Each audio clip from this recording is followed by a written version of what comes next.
On a scale of 1 to Mitsubishi, how much does this look like a Triton? Well, there's a very good reason for that. The new D27 Nissan Navara is actually a Triton clone underneath its new front fascia and shiny new wheels. The two models share the same platform, the same twin turbo diesel powertrain, the same interior, and the bulk of their sheet metal. But there's a key difference. The Navara suspension has been tuned locally by Premcar, the same mod responsible for the previous gen Warrior. But what does this actually mean for consumers? Is the new Navara better than its donor?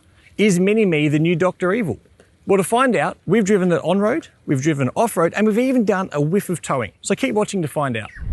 The new Navara has been a while coming and is only being offered in Australia and New Zealand, which makes its local tuning all the more important. There are 4 variants in the core lineup, spanning the familiar SL, ST, STX and Pro 4X trim levels. However, an all-new Warrior will be added to the range later this year. All variants are priced above their respective Triton counterparts, typically to the tune of $3,000 to $4,000, primarily due to a more generous spec sheet and, of course, that all-important Premcar suspension. Now, what the Melbourne-based firm has done is bin the Triton standard dampers in favour of some South Australian-produced units co-developed with Tenneco, with the fronts employing internal rebound spring technology to make the D27 as capable and versatile as possible.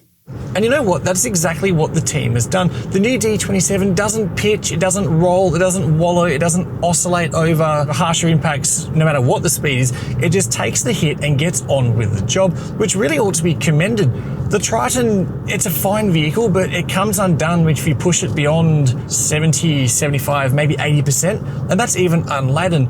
This thing, you got a heap more confidence to push it in the corners. Not that it's a sports car by any means, but you can just get in, you can depend on the front end to continue gripping. And the news gets even better with some weight in the back, which will come as a surprise to probably no one. During this launch, we took on some genuinely crap, rural, broken, potholed roads, and the Navara just took it all in its stride. It actually made it more confidence-inspiring. Granted, we were in a second rung ST with proper Toyo open country all-terrains, which is a fantastic inclusion straight off the showroom floor, but it really did fill us with confidence. There's no way you could drive a Triton, a Tasman, or even a Hilux for that matter, in the same manner on such roads with such confidence. In town, it must be said that compared with the D23, the D27's turning circle certainly feels a whole lot better. Its steering feels next generation, which of course it is. And you know what? We're really not missing any ride quality from the leaf-sprung rear end compared to the old coils. It's definitely more compliant and more sophisticated in the front, which was, for me at least, always a bit of a D23 shortcoming. Same for the Warrior, which of course was on a whole other level.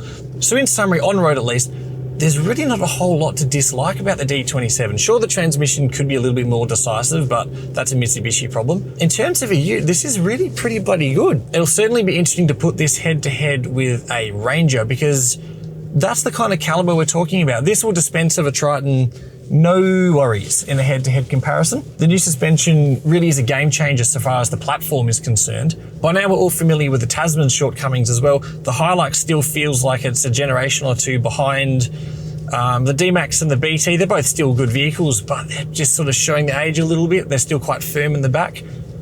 This is now genuinely a front runner on-road. But the key thing is that the Navara has always been a pretty handy unit off-road. So, well, let's go do that. Let's see how it goes in the dirt.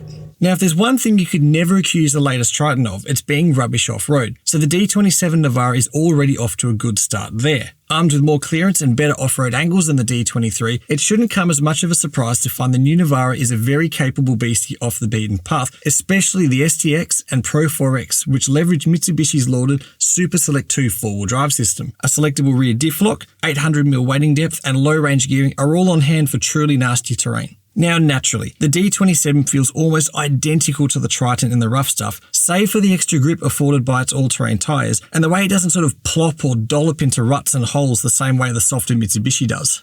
But what about towing? Well, like its predecessor, the D27 has a 3.5 tonne brake towing capacity, but crucially, it now has a leaf-sprung rear end. None of those saggy, floppy coils of the previous model. In theory, at least long-term, that'll mean that those who tow regularly, grey nomads, etc., you won't have any of that nasty sagging issue as the car ages. But what does this actually feel like on the road? Let's find out.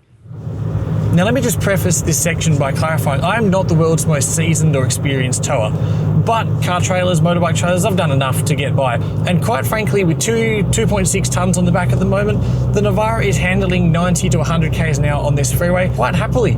It's kicking on and off lockup in 5th gear, depending on the breeze and the incline, but it's tracking nicely. It's not snaking, it's not veering out of its lane. It's tracking nicely, it's riding nicely. The gearbox is doing its thing to keep the engine in the sweet spot. It's doing just fine. Sure, pulling onto the on-ramp, you're immediately aware of the extra weight, but it's 2.6 tons and you've got 470 Newton meters. This is not a Land Cruiser or a V6 Everest or Ranger or a Ram or anything else that's really got a big engine behind it, but this is really doing quite all right. You could do a lot worse.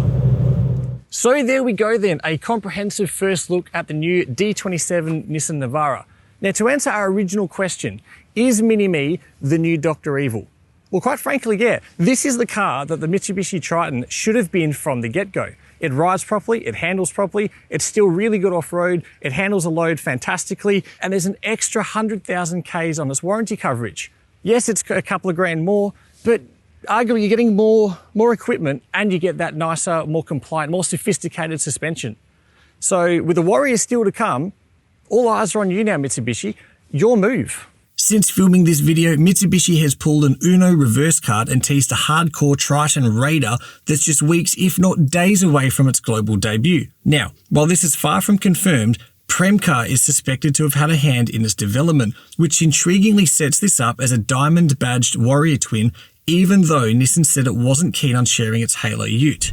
To stay up to date with everything Navara, Triton, Warrior, Raider, and so much more, subscribe to our channel and be sure to drop us a like if you enjoyed this video.